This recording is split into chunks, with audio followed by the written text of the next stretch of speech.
rightly named devil vision, is the idea of cannibalism. So when Tom and I put this book together, The Lost World of the Cloud Eaters, I pretty much dealt with the civilization of angels. A lot of people have a misunderstanding of angels. A lot of people have a hard time to reference angels. The idea that we're dealing with pre-flood or antediluvian and a pre-judgment period that some people call pre-Adam, some people call prior chaos. The point is that what we've done in this book, all 505 pages, is take it from the beginning of the beginning.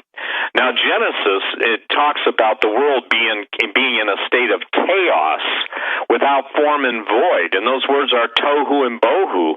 But in the book of Isaiah, it said that God did not create the earth void. So where is this dichotomy? Is this a contradiction? Not at all.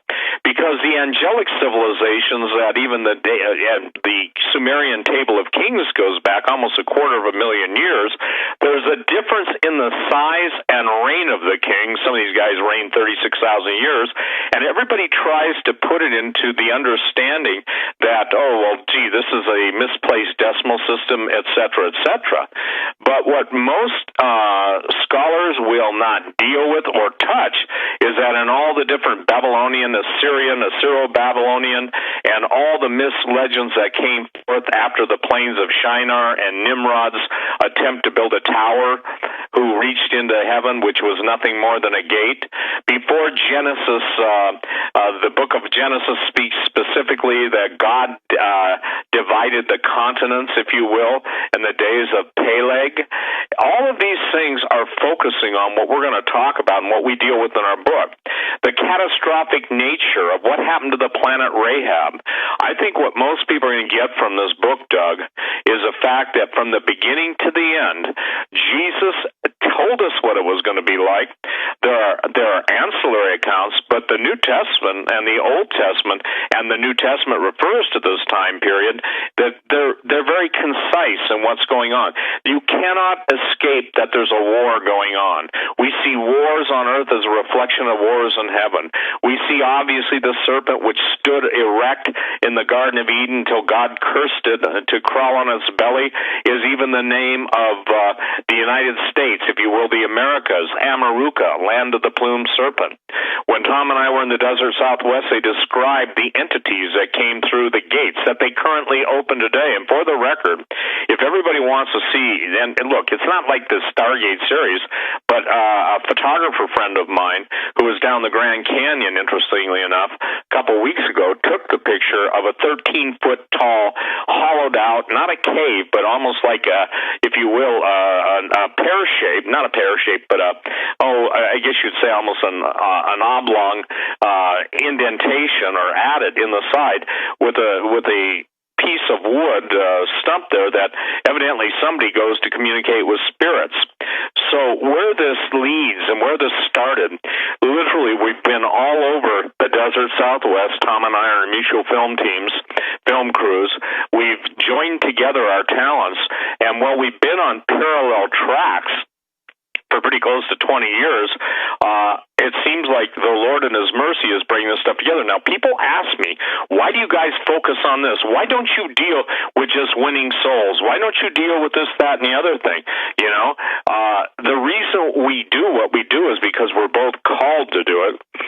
Jesus said men's hearts failing them for looking for fear, for looking after those things coming upon the earth. People get upset when you talk about the days of Noah. They said, well, there's just violence. We're talking about violence that is carried down genetically. And even, I think a couple days ago, Doug, I don't know if you saw it, and Tom, maybe you saw it, but they've proven that nematode worms even have 14 generations of memory. So what we're finding is that we're now seeing, if you will, not only the gates of hell opening up, but the time that Daniel was told that knowledge would increase and run to and fro. We're seeing now the revelation. We're seeing God unveiling that which has been hidden for thousands of years, in which the occult and the Egyptian priesthood, by the Egyptian priesthood, I'm talking about the keepers of the secrets. All of these things we're dealing with bring together, or brought us together in the desert Southwest, as well as the islands of Sardinia, the islands of Malta, the islands all through the Aegean, even into North America, which again is called Amaruca, the land of the plumed serpent. So this is probably the most complete and concise pre-flood and post-flood presentation of why myths, legends, and all of even the church fathers referred to this time period, and why it's critical for everyone to understand, because there's going to be a compelling series of events that's coming on the scene, and it's going to cause people to doubt their faith, to doubt the Word of God, and an entire contra-Genesis position is going to be put forth for people to believe in all the artifacts which the secret societies and the power brokers deal with on the black market and draw occult powers from. That's their words, not mine.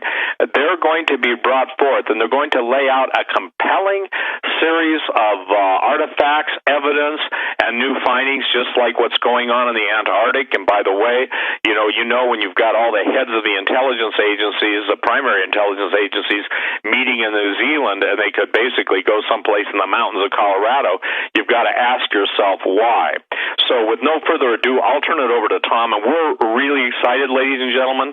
The Lost World of the Cloud Eaters, we'll deal with the other issues that we're going to be talking about, but right now we're going to focus on the book for this first hour, and then the second hour we'll focus on the DVD/the book, and then the third hour we'll tell people why the conference in Branson, Missouri in September is unlike any other conference. It's because our focus is singular and is bringing together, in my opinion, some of the most detailed researchers and well-written and well-placed research that's ever been undertaken. And it's like, in my opinion, God has raised up these men who will be in Branson for such a time as this. Go ahead, Tom. Welcome. Hey, so good to be on the radio again with Doug and Joe and Steve Quayle, and thanks for having me on the program with you. Without doubt, this is the biggest thing we've ever done. And, a lot of people think, Steve, that you and I have written numerous books together. And actually, we never have published a book together. This is the very first time we've ever done it.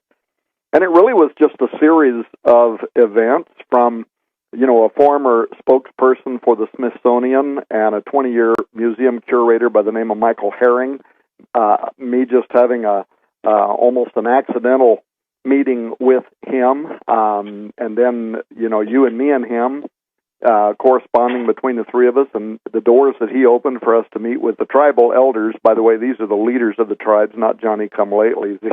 These are absolutely the governors of the nations, which among the Hopi, the Zuni, this just does not happen. They're very suspicious of white people. So for us to get the opportunity, and then the stuff that they revealed, which we'll get into some of this tonight, but it was so amazing, so groundbreaking. One of the first things for me, Steve, that was eye-opening was how we learned from Michael Herring and then from the tribal elders that we met secretly with for a week this last year, how there are secret societies among the tribes. You mentioned secret societies a moment ago, and you and me both would mostly mean by that things like the Freemasons and whatever. I did not know that there are secret societies among the Indian tribes, and when Michael Herring first brought that up, and he said, think of it as an Illuminati among the Native American nations, compare it to the Freemasons. And then, when we started learning about it, we learned through him and the tribal leaders that one of the secret societies is called the Giants Society, and these are the people, some of whom were at that table with us, including medicine men, that, they claim to communicate with and bring up the spirits of the giants. One of the men that was with us there that day, his wife talked that very day about bringing up one of the giants and visiting with it. Some spooky stuff, right? But they also claim that they protect the giant remains, the skeletons, the bones, the technology that belong to them, including the ancient Stargate, which they roughly described to us where it's at, and I'm hoping we're going to have a follow-up excursion to that location. Angelic technology, basically, in a secret place that was roughly described to us, and that I'm not going to go into, but I do think you go into it in the documentary film, part of your documentary. And then, of course, the book, Unearthing the Lost World of the Cloud Eaters, which is 505 pages, as you say, and you wrote 250 pages. The whole, for the listener out there, when you get this book, the whole first section is dealing with pre-flood, even pre-Adamic creation, technology of the angelic world. And so Steve does 250 pages of fascinating research, and then I pick it up from there and talk about from Genesis 6 and forward, as well as what we learned here among the Pueblo tribes in the Four Corners area of the United States this last year, and then compare that to what we know from biblical chronology and history. And anyway, what a gigantic project. And it wasn't just me and Steve Quayle. For the listener, you should know that Steve had an entire team of investigators. I had an entire team of investigators. We're talking about carloads of people flying in with helicopters into the Four Corners area of the United States, spending a week with the tribal elders. It's such a gigantic project. But we also literally did uncover previously undisclosed and unpublished information about the lost world of the Cloud Eaters, and that's what the documentary film and the book reveals. In fact, it's such a big project that Steve decided that we literally have to have a conference in September, and later on Steve will tell you about that. Anselm P. Rambla, L.A. Marzulli, Timothy Alberino, Dr. Michael Lick, Dr. Langford, Derek Gilbert, all these people going to be in Branson, Missouri. And when Steve gives you the information about that, you're going to want to check into it really quickly, because Gordon MacDonald, who used to organize the Strategic Perspectives Conference for Chuck Missler, my friend, after Chuck Missler retired, Gordon left that organization, and he's now working for Steve Quayle on this project. And he's been telling us that the sales are more than brisk. In fact, we know that with this being the very first radio show that we've done mentioning this conference, nothing else, just a couple of Facebook posts and things like that, it's already half sold out. And the venue, which is the mansion, the beautiful Mansion Theater in Branson, Missouri, can hold 3,000 people, and we know it's going to completely sell out before the event. So this is going to be something that you're not going to want to miss. And we're talking right now with Jim Baker about maybe also co-sponsoring that and having some programs filmed on the Jim Baker Show, so that people who are at this conference can go the day after over to Morningside and be part of the live audience over there. So anyway, giant, humongous project, but I couldn't be more excited. I mean, Steve, I could have hardly imagined this last year when I here packed up my off-road vehicle and we ventured into the Four Corner area of the United States, how much that trip was going to pay off, or the doors that were going to be open and the unanswered questions that were going to be raised. But the bottom line is, when all was said and done, my crew, your crew, we got answers that is going to demand that the history of America be rewritten. I mean, you won't be able to face this evidence and still believe that America at one time, before Christopher Columbus landing at San Salvador Island in 1492, that America had been hermeneutically sealed off from the rest of the world. You're going to learn that that absolutely is untrue. There is a significant evidence, both pictorial, textual, and otherwise, to the contrary, diffusionism that does already and is going to confront scientific orthodoxy. And as a matter of fact, we may even get to sit down with the Smithsonian that's interested in some of this information. The bottom line is, there's archaeological sites, artifacts, photographic evidence, all of it that suggests several things. Number one, that numerous pre-Columbian seafarers traversed the Atlantic Ocean and interacted with early Native Americans. Number two, that architecture here in the United States compares to pre-flood megalithic structures worldwide and testifies of a time when angels ruled on earth.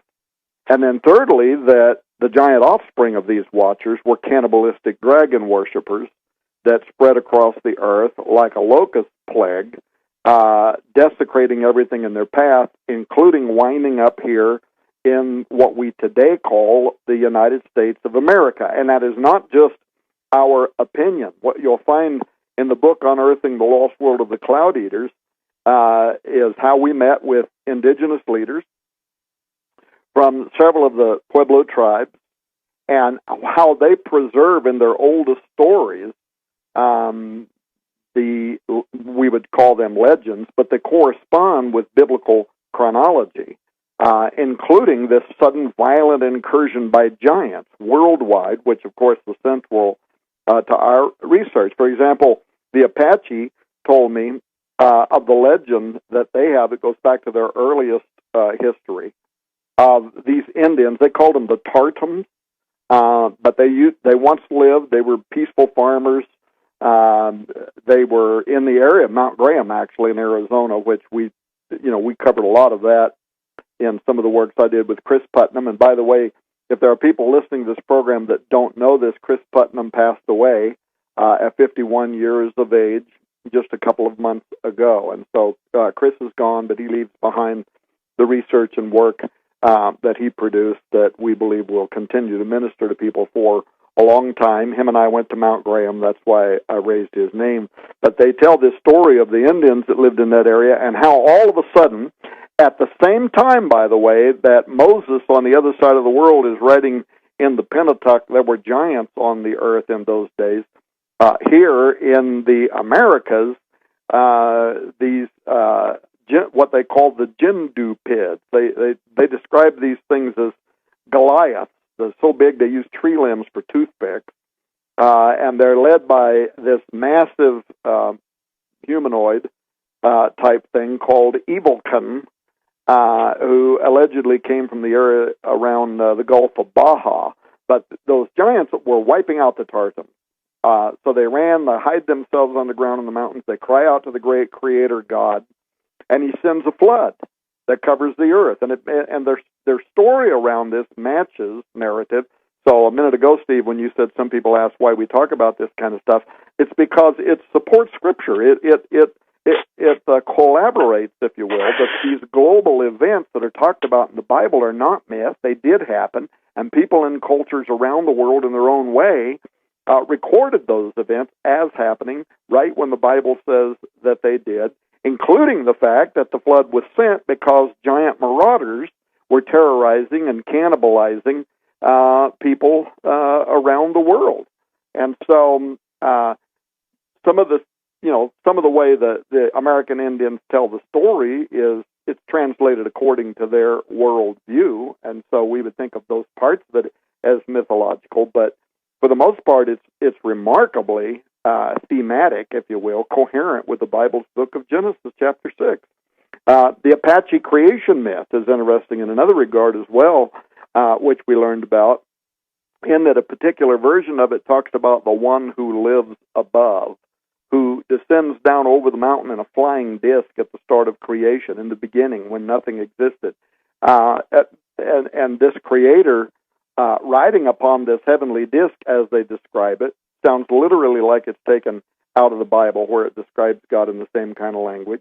There's a dragon with the power of speech who beguiles mankind, teaching them to use their kivas, their underground rooms where their prayers and rituals were made to practice witchcraft and sorcery, what the Bible calls pharmakia, the effort to use mind-expanding drugs to put yourself in contact with those who are on the other side of the gateway, and how this played a role in the opening of supernatural gateways in pre-Columbian American history, through which the giants came and terrorized the early Americans. So now Michael Herring, who I mentioned briefly a moment ago, he was an American Indian Museum curator for over 20 years, and that's how he was also, an indigenous art PhD for the Smithsonian, and gave lectures at the Smithsonian for many, many years on that subject matter. And he's probably listening to this program tonight, and if he is, hi, Mike, and kiss your beautiful wife for us.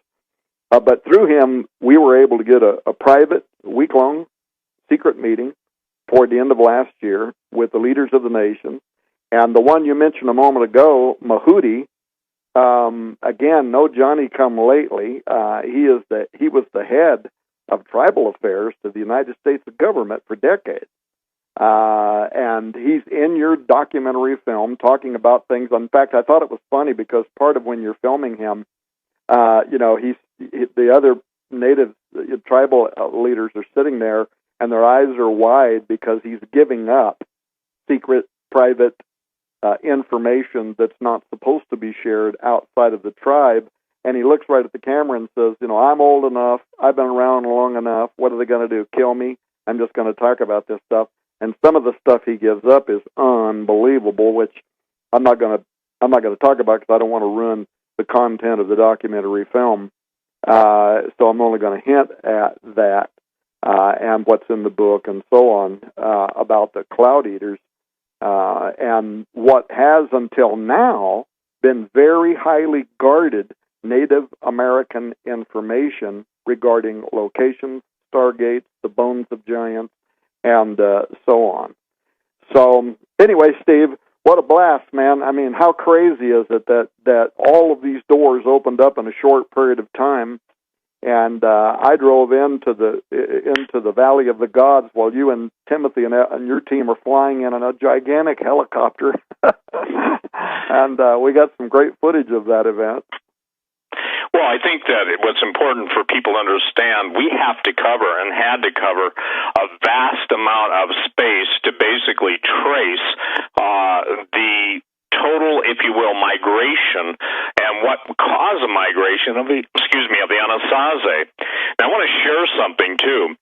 When we were talking about all this stuff, the question that kept coming up, Tom would look at me across the big table we're all seated at and probably see me ready to jump out of my skin, because what was interesting to me is with the history that the Native Americans possess of the giants eating their people, they still venerate them. And they told us, and this is something that people need to understand, that now, in contemporary time, this isn't old stuff. The giant societies get together at periodic times and open the gates, and the giants tell them they're coming back. Now, why they can't come through yet, I don't know. It's probably to do with God's timing. But what we were able to do is basically place and put together a thread of history that, quite candidly, the official narrative has always tried to avoid. There are specific proteins found in the scat of animals and humans that indicate that cannibalism, when you eat human flesh, only specific proteins can be tagged, identified, and analyzed that would be indicative to flesh eaters. Now, here's what's interesting. Most people have got to understand this. We're talking about the gates of hell opening, and both the Phoenicians and the Carthaginians practice ritual sacrifice of children and pretty much infants. Now, this wasn't infanticide. This was absolutely a ritualistic slaughter of children. And what we're seeing in some of the leaks from WikiLeaks, and Doug, you'll find this interesting, the very same appetite for the blood of children is now present in the headlines of today. It doesn't matter if mainstream media will cover or not. As I've declared since I've been on talk radio, some people get offended, but mainstream media is nothing more than vomit brokers, and nobody wants to hang around vomit. As a matter of fact, it stinketh. So when we're talking about human sacrifice, when we're talking about the desert Southwest, when we're talking about and go to the areas of Sardinia and Malta, and the Sardinians is called the Island of Giants. Now, let me explain something. One of the criticisms that's always leveled were, where are these bones of giants? I just want to have one picture. There are 149 million non-documented, out-of-place artifacts that don't fit the historic narrative. There are, 14 500-yard buildings, 500-yard buildings, 2 and 3 4. 2, and 3 floors high. And when we got that information, it was like everything started to click. Now, I want to read something. This just came to me a couple days ago, and I want to thank the gentleman. Tobias, I won't tell any more than that, but he said this. Steve, I'm a resident of Vero Beach, Florida, home of Rick Wiles True News. The Smithsonian just started a dig here in town between the health department and airport. They claim to my mother they are looking for pre-human bones. They claim to have bones that have a mixture of animal and human DNA. I want to say that again. They claim to have bones that have a mixture of animal and human DNA. Those would be called, ladies and gentlemen, chimeras. When asked if they were talking about giants and Nephilim, they said there are no such thing as giants and clammed up very nervously. Well, here you've got it. In the whole Florida Isthmus, the entire area around the Gulf Coast is riddled with giants, is riddled with bones. And so it evidently, here's what's happening. As the storms come, just as floods come, a lot of the bones are being revealed. And what's going to happen? You mark my words, everyone listening to this program. There are going to be simultaneous finds announced that will not be able to be covered up by the U.S. government as more and more countries turn against it. And when people see that everything they've been told in history, taught in history, is pretty much a lie. And here's the other question I want to answer right off of the top of this